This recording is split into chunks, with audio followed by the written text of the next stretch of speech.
नमस्कार, हम हैं भास्कर मिश्र। आपने देखना शुरू कर दिया है खबरों की दीवार सीजीवाल। सीजीवाल की खास पेशकश एक मुलाकात में आप सभी लोगों का स्वागत है। राजनीति में स्थायित्व नाम की कोई बात नहीं होती। अस्थाई स्थायी ये शब्द कोई मायने नहीं रखते। हाँ, कुछ नेताओं ने एक प्रतिमान जरूर गढ़ा है कि सिद्धांतों की राजनीति करना। वैसे भारतीय परंपरा में सिद्धांतों की राजनीति कई मायने रखते हैं। उसी मायनों में से एक नाम है तारिक अनवर। तारिक अनवर के व्यक्तित्व को लेकर मुझे कुछ बताने की ज़रूरत नहीं है। आपकी यात्रा 1972 से शुरू हुई, अनवरत आज तक चालू हुई है। अलग बात है पार्टियां बदली हैं, क्यों बदली हैं, किन सिद्धांतों को लेकर बदली हैं, क्या वो सिद्धांत आपके पूरे खरे उतरे हैं, इन तमाम सवालों के जवाब हम तारिक अनवर से ही पूछेंगे। तारिक साहब, बिलासपुर के साथ ही सीजीवाल में आपका स्वागत है। बहुत बहुत धन्यवाद। बिलासपुर आना ऐसा लगता है कि एकाएक आ जाना हुआ। नहीं, बिलासपुर हम पहले भी कई बार आए हैं, अलग अलग कैपेसिटी में आए हैं। कभी यूथ कांग्रेस के अध्यक्ष के रूप में आए, कभी सेवा दल के अध्यक्ष के रूप में आए, कभी महामंत्री प्रभारी भी हम रह चुके हैं। मध्य प्रदेश जब जॉइंट था तो उस समय भी हम आए थे। तो ये सारा इलाका मेरा घुमा हुआ है, जाना हुआ है। इस बार आने का कोई उद्देश्य होगा कि कांग्रेस का प्रचार प्रसार है या विधानसभा का चुनाव है? नहीं, ये जो प्रोग्राम हुआ है बिलासपुर का, ये हमारे यहाँ कौमी तंजीम का एक संगठन है। उस संगठन के तत्वाधान में एक सद्भावना सम्मेलन था, उसके लिए निमंत्रण मिला था मुझे और उसी में हम आए थे। तारिक साहब, सद्भावना सम्मेलन की जब बात होती है, क्या हिंदुस्तान में ऐसा नहीं लगता कि ये शब्द सद्भावना ये तो हमारी रचा बसा हुआ है? क्या ये बताने की ज़रूरत है कि हम सद्भावना करें? ज़रूरत महसूस हो रही है, क्योंकि पिछले कुछ वर्षों से लगातार ये प्रयास हो रहा था कुछ पार्टियों की तरफ से, कुछ राजनेताओं की तरफ से, कि समाज को बांटा जाए और अपना राजनीतिक स्वार्थ की पूर्ति हो। और ख़ास तौर पर 2014 से लेके अभी तक आप देखेंगे कि तमाम जो देश में चुनाव हुए हैं वो एक तरह से धार्मिक ध्रुवीकरण के आधार पर हुआ है। विकास के नाम पर नहीं हुआ, बेरोज़गारी के नाम पर नहीं हुआ, महंगाई के नाम पर नहीं हुआ। पहली बार हम ये कह सकते हैं कि अभी जो कर्नाटक का चुनाव हुआ है एक लंबे समय के बाद, तो वो मुद्दों को लेकर हुआ है। नहीं तो लगातार सिर्फ ध्रुवीकरण की राजनीति भारतीय जनता पार्टी कर रही थी। ये कर्नाटक की चुनाव की जीत आपके पार्टी की हुई है, इसलिए आपको लगता है कि कर्नाटक का चुनाव ठीक ठाक हुआ है?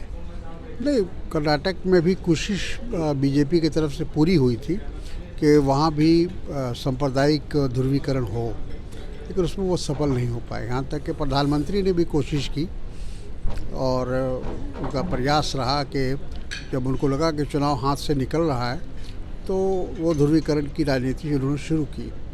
लेकिन मेरा ख्याल है कि कर्नाटक के लोग इस बात को या इस चाल को समझ गए। प्रधानमंत्री का बयान के बाद ध्रुवीकरण की बात कर रहे हैं और आप ये भी इशारा कर रहे हैं साल 2014 से सद्भावना लगभग यानी कि ध्रुवों में बढ़ती जा रही है। आप सीधी सीधी बात कर सकते हैं, हिंदू और मुस्लिम की बात हो रही है। क्यों ऐसा लगता है आपको? क्या हिंदुस्तान में हिंदू मुसलमानों का अधिकार नहीं है या मुसलमान हिंदुस्तान में हिंदुओं का अधिकार नहीं है?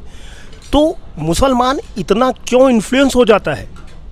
आपको क्यों लगता है कि ध्रुवीकरण हो रहा है? देखिए, बात यह है ना कि ये तो भारतीय जनता पार्टी जब सत्ता में आई 2014 में, तो उन्होंने कहा सबका साथ, सबका विकास और सबका विश्वास। लेकिन ये नारा ही भर रह गया और उसके बाद लगातार जो देश के अंदर एक माहौल बिगड़ता चला गया और लोग डर और खौफ में रहने लगे। लोगों को लगा कि हम सुरक्षित नहीं हैं, कभी भी हमारे पर हमला हो सकता है, कभी भी कोई ऐसी घटना हो सकती है। तो इन्हीं चीज़ों को लेकर हम लोगों ने लगातार सरकार को भी आगाह किया कि ठीक है, सत्ता में आने के लिए अगर उन्होंने सांप्रदायिक ध्रुवीकरण का इस्तेमाल किया तो उस बात समझ में आती है, लेकिन सत्ता के आने के बाद भी लगातार उसी रास्ते पर ये लोग चलते रहे और जितने भी राज्यों के चुनाव हुए उसमें भी यही ध्रुवीकरण की राजनीति है। हम जानना चाहेंगे कि इसी रास्ते पर चलते रहे, वो रास्ता कुछ उदाहरण बता सकते हैं क्या? रास्ता वही सांप्रदायिकता का रास्ता, बांटो और राज करो, जो अंग्रेज़ों का रास्ता था कि भाई समाज को बांटो, लोगों के बीच में नफरत और घृणा पैदा करो, चाहे कोई असली मुद्दे की बात ही ना करे, कोई महंगाई की बात ना करे, कोई बेरोज़गारी की बात ना करे, कोई भ्रष्टाचार की बात ना करे, सीधे सीधे ध्रुवीकरण। एआईएम का, यानी मैं ओवैसी जी की बात कर रहा हूँ, क्या ध्रुवीकरण में उनकी भूमिका नहीं देखते? बिल्कुल देखते हैं उनकी भूमिका। उनके जैसे कई लोग हैं जो इस भूमिका में भारतीय जनता पार्टी के सहयोगी हैं, डायरेक्टली या इनडायरेक्टली वो उनकी मदद कर रहे हैं। ध्रुवीकरण सिर्फ मुसलमान कर रहा है या हिंदू कर रहा है या कोई तीसरा कर रहा है अपने स्वार्थ को लेकर? ये जो ध्रुवीकरण है या सांप्रदायिकता है, वो किसी भी समाज का हो वो गलत है और उसकी निंदा होनी चाहिए और उसका विरोध होना चाहिए।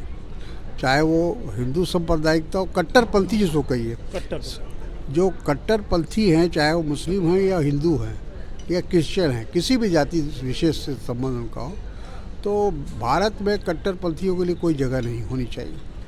पूर्व विदेश मंत्री, आपके ही पार्टी के नेता सलमान खुर्शीद का एक बयान सामने आया कि हिंदुओं की स्थिति आज, उनकी मानसिकता जो है लगभग तालिबानी हो गई है, तालिबानी सोच की तरफ जा रही है।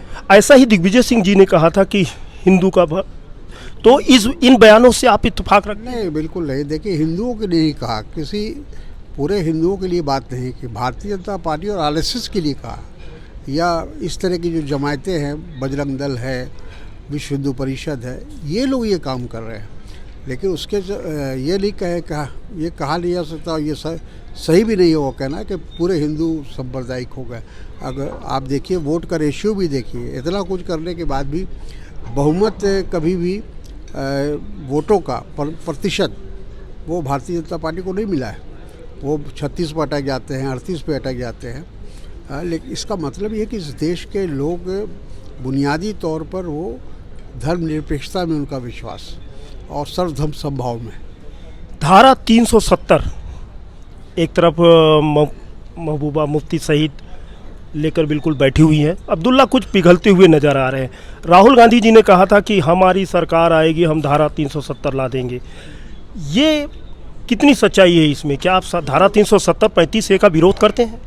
देखिए, 370 हटाने के वक्त में जो बातें कही गई थी, प्रधानमंत्री के द्वारा हो या अमित शाह जी के द्वारा हो, ये कहा गया था कि इससे आतंकवाद ख़त्म हो जाएगा, जो वहाँ की जो राजनीति है वो ठीक ठाक हो जाएगी, कश्मीर शांत हो जाएगा, वहाँ आतंकवादी घटनाएं ख़त्म हो जाएगी, और ऐसी बहुत सारी बातें कही गई। तो फिर कश्मीर का विकास होगा, कश्मीर में रोज़गार के अवसर खुलेंगे, जितनी चीज़ें सपना दिखाया गया था और पार्लियामेंट के फ्लोर पर ये सब बातें कही गई। लेकिन अब आज अगर उसकी आप समीक्षा करें तो कोई अंतर नहीं हुआ। आज भी जो है आतंकवादी घटनाएं उसी तरह हो रही हैं, आज भी बेरोज़गारी अपने शबाब पर है, कोई विकास का काम नहीं हुआ जब से ख़ास तौर पर 370 हटा है। कोई विकास का काम कश्मीर में नहीं हुआ, ये कश्मीर के लोग कहते हैं। सवाल और आगे थोड़ा बढ़ते हैं। प्रधानमंत्री अक्सर कर भाषण में, जैसे कि अभी आपने बोला है कि सबका साथ, सबका विकास, सबका विश्वास, कर्नाटक में हमने देखा वो विक्टिम कार्ड खेल रहे हैं, 1-1 किलो गाड़ियाँ पड़ रही हैं। वैसे गालियों का हम मेज़रमेंट किलो में तो नहीं करते हैं, 91 गालियाँ पड़ी हैं। फिर बोलते हैं बजरंग बली आ गए। बजरंग बली का आना ज़रूरी था क्या? ये तो वही बताएंगे। देखिए, विक्टिम कार्ड आपने सही कहा कि जब उनको लगा कि हम चुनाव नहीं जीत रहे हैं जी, और इसकी जानकारी उनको प्राप्त हुई तो उन्होंने विक्टिम कार्ड खेला। कहने लगे मुझे गाली दी जा रही है, मेरे बारे में उल्टा सीधा कहा जा रहा है। फिर ये भी कहा गया कि बजरंग दल पर बैन लगाया गया। बजरंग दल एक संगठन है और उस संगठन, कोई भी संगठन पर बैन लग सकता है अगर वो गलत काम कर रहा है, अगर वो सांप्रदायिकता फैला रहा है या कुछ भी कर रहा है। लेकिन उसको बजरंग बली से जोड़ देना ये तो प्रधानमंत्री ही कर सकते हैं। प्रधानमंत्री कर सकते हैं, ये उन्हीं के बूते की बात है। सत्यपाल मलिक के बयान में आप कितना इत्तेफाक रखते हैं? बहुत बताने की जरूरत नहीं है कि सत्यपाल मलिक ने क्या कहा, समय भी खराब होगा। आप कितना इत्तेफाक लगता पूरा इत्तेफाक करते हैं, क्योंकि वो उस वक्त कश्मीर के गवर्नर थे जब कश्मीर में 370 हटाया गया और 25A हटाया गया। उस वक्त वो गवर्नर थे और उनको भेजा गया था प्रधानमंत्री के, वो एक विशेष दूत के तरह वहाँ वो गए थे।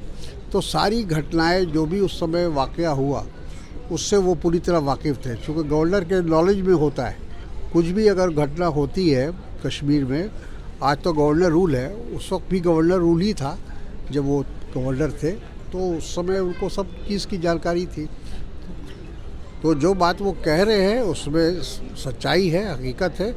उस पूरे मामले की अगर छानबीन हो, जांच हो, तो सच्चाई सामने आएगी। 2019 की लोकसभा शहीदों के नाम था। बिल्कुल सही था, सही कहा उन्होंने कि जिस तरह से जो घटना हुई कश्मीर में, आतंकवादी हमले हुए हमारी सेना पर, हमारे जवानों पर, 40 लोगों की हत्या हुई, आज तक उसकी कोई रिपोर्ट नहीं आई है। आज तक उसके बारे में ये पता नहीं चला कि ये जो RDX आया था वो कहाँ से आया था। तो लोगों को शक तो होता है। आपने दबाव कभी डाला कि जांच हो? बिल्कुल, हमेशा विपक्ष ने इस बात की मांग की है, हमेशा हमने इस बात को उठाया है कि ये जो है इसके मामले की पूरी छानबीन होनी चाहिए, उच्च स्तरीय छानबीन होनी चाहिए, क्योंकि 40 जवान हमारे शहीद हुए, उनके परिवार को आज तक नहीं पता कि ये जो घटना हुई वो किस तरह से हुई और किसने अंजाम दिया। क्या ऐसा क्यों महसूस होता है कि हर चुनाव के पहले एक हादसा हो जाता है? इसके पीछे कुछ कॉन्स्पिरेंसी है या कुछ साजिश देखते यही हैं बात क्या? तो सतपाल मलिक साहब कह रहे हैं। तारिक अनवर क्या कहते हैं? नहीं, अब हम तो वहाँ गवर्नर नहीं थे, इसलिए हम पूरी बात की हमें जानकारी नहीं है, लेकिन जो गवर्नर था, जिसके ऊपर जिम्मेदारी था, जब वो कह रहा है तो उस मामले को गंभीरता से लेना चाहिए। उन्होंने 300 करोड़ का घोटाले घूस देने का आरोप लगाया है, उस पर विश्वास है आपको? बिल्कुल, देखिए सतपाल मलिक के उस तरह के राजनेता नहीं है। जब वो कुछ बोल रहे हैं तो कुछ न कुछ उस तथ्यों पर आधारित है वो। अभी बेटियां हड़ताल पर बैठी हुई हैं, उन बेटियों को न्याय दिलाने के लिए कांग्रेस पार्टी की तरफ से क्या प्रयास किया जा रहा है? नहीं, हम लोगों तो पूरा उनको हर तरह से समर्थन दे रहे हैं, मोरल सपोर्ट दे रहे हैं। हम लोगों ने इस मामले को हर स्तर पर उठाने की कोशिश की है, लेकिन हमारे प्रधानमंत्री जो जिन्होंने नारा दिया था बेटी पढ़ाओ बेटी बचाओ, उनको इस बात की कोई चिंता नहीं।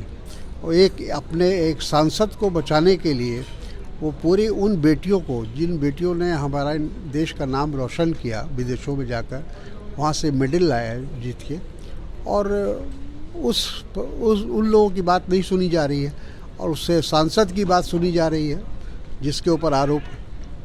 उत्तर प्रदेश की कानून व्यवस्था को लेकर कुछ कहेंगे कि वहाँ गुंडों के मारा जा रहा है, या अतीक अहमद के बारे में भी बात कर सकते हैं कि क्या उनका इनकाउंटर सही? देखिए, ऐसा है कि कानून हमारे यहाँ जो व्यवस्था है, संवैधानिक व्यवस्था है, उसमें न्यायालय है, एग्जीक्यूटिव है और विधायिका है। तो जब विधायिका को अधिकार है कि वो न्यायालय में दखल दे, न्यायालय को अधिकार है कि वो विधायिका में दखल दे। तो वो जो हम वहाँ जो कुछ हो रहा है, ऐसा लग रहा है कि न्यायालय का कोई रोल ही नहीं रह गया है।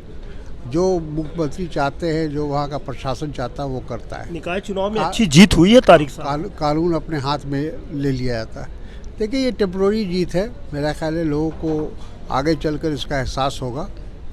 सवाल अंतिम की तरफ जा रहे हैं। आप एक सिद्धांत या मूल्यों की राजनीति करने पर विश्वास करते हैं? जब तक हमने सुना है और टीवी एंकरों से भी बातचीत में के दौरान देखा है, आपका कौन सा सिद्धांत था कि आपने कांग्रेस छोड़कर 1999 में एनसीपी का गठन कर दिया? वो कौन सा सिद्धांत था? वो मेरा गलत फैसला था, मैं इस बात को स्वीकार करता हूँ, और हम लोगों ने उसको बहुत जल्दी रियलाइज़ कर लिया था। और इसीलिए जब कांग्रेस का गठबंधन 2004 में बना, या उसके पहले 1999 में जब गठबंधन की सरकार महाराष्ट्र में बनी, तो उसमें हम लोग शामिल हुए। बड़ा तीखा बयान था कि 80 करोड़ की जनता में क्या कोई विदेशी मूल का प्रधानमंत्री बने। ठीक है, अब आदमी कभी कभी गलती तो करता है, भूल तो होती है, लेकिन भूल का प्रायश्चित भी होता है। फिर एक बार 1918 में आ जाते हैं। फिर वही हुआ कि आपने कौन सा सिद्धांत था कि एनसीपी को छोड़कर फिर कांग्रेस में आ गए। हमने ये महसूस किया कि भारतीय जनता पार्टी के जिस तरह से उसका वर्चस्व बढ़ता जा रहा था देश की राजनीति में, तो उसका मुकाबला कांग्रेस ही कर सकती थी। कांग्रेस ही एक ऐसी राष्ट्रीय पार्टी है जो भारतीय जनता पार्टी के बढ़ते हुए कदम को रोक सकती। और अब इसलिए हमने महसूस किया कि इस वक्त तमाम दलों को जिनका विश्वास धर्मनिरपेक्षता में है या कांग्रेस विचारधारा से जो लोग सहमत है, उन सबको कांग्रेस में शामिल हो जाना चाहिए। राहुल गांधी का संसद में वेलकम कब होगा? मेरा ख्याल है बहुत जल्दी होगा। मामला अब तो सुप्रीम कोर्ट में जाएगा, सुप्रीम कोर्ट अपना फैसला सुनाएगा, अभी हाई कोर्ट में सुनवाई बाकी है। अंतिम सवाल सर, छत्तीसगढ़ में जैसे जैसे चुनाव के करीब पहुंच रहे हैं, ईडी ऐसा लगता है कि जैसे भारतीय जनता पार्टी के एक विंग के रूप में काम कर रही है। आपको कैसा लगता है? बिल्कुल, हम आपकी बात से सहमत हैं कि ईडी का, सीबीआई का या और जितनी इस तरह की एजेंसियां हैं, इनकम टैक्स है, इन सब का इस्तेमाल भारतीय जनता पार्टी अपने इकाई के रूप में कर रही है और लोगों को उसको इस्तेमाल कर रही है और दबाव बना रही है। ईडी का तो बिल्कुल खुलकर जिस तरह से दुरुपयोग हो रहा है, हमको लगता है कि शायद ही किसी देश में इस तरह से जो सरकारी एजेंसियां हैं विपक्ष को दबाने के लिए ऐसा किया जा रहा हो।